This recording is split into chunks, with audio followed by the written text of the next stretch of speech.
I'm Marley, and I'm going to tell my story. Marley, right after her second birthday, actually it was the day after, started complaining about a neck ache. And at that time we were like, okay, we took her to our pediatrician, and finally it just progressed and we ended up bringing her here. After the MRI, Dr. Mays and Dr. Kaplan came out and took us into a room. And at that time we were thinking, okay, it's something. And they just proceeded to tell us that your daughter has a massive brain tumor. And I just fell to my knees. It was awful. That thought of seeing these little kids go by in a wagon with a shaved head and a scar and tubes, and us subconsciously thinking, oh my gosh, I feel so bad for that child, but thank God that it's not our child. Everything changed with a blink of an eye. When we see a tumor like this, it's among the most challenging for several reasons.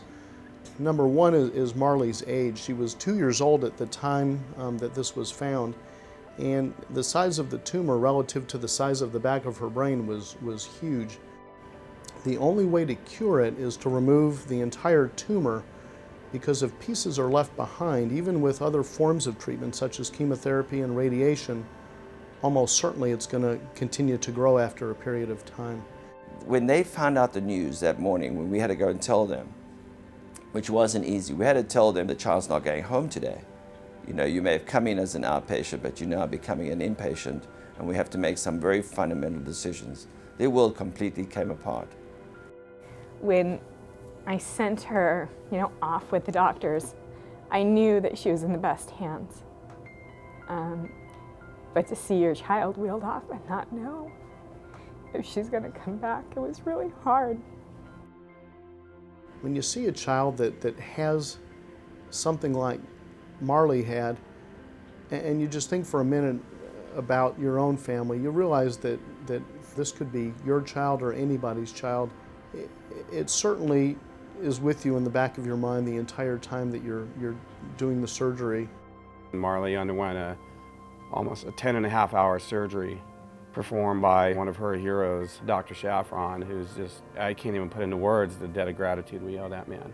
We were here for 2 months, and during that time, I lived here. This was Marley's home for those 2 months. When you go into a hospital, you only hope that you're going to get the best quality of care. The staff, the nurses, we know that's their job, but you would never know that they're there working because it's an extended family. They took care of her like they would take care of their own.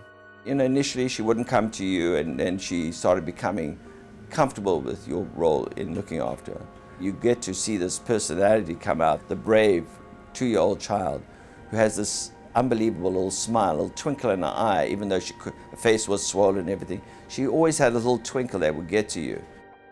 When they get to the point where they need our services, there is a family in crisis. And they need all the support structures, the multiple physicians, all the component parts we bring. As people begin to understand those kinds of needs, they will start to search out the best. Everybody does it for their kids. Right now, her prognosis is terrific, and if you had asked me before the surgery, the numbers I would give you were vastly different. And her parents know that she is not deemed a cure yet. However, we couldn't be happier with how any of her scans have looked since the time of surgery. Giving to something like Phoenix Children's Hospital or the Children's Neuroscience Institute, it goes a long way because it helps to develop programs and provides improved outcomes. So we really truly depend on the community's support through their philanthropy. And that will come not just from individuals, but foundations and from industry. Without this hospital, I can't tell you that Marley would have made it through. If I could trade $20, $100, $1,000, million just for her, I would probably choose her. We have a lot of hopes for Marley in her future, and that first hope is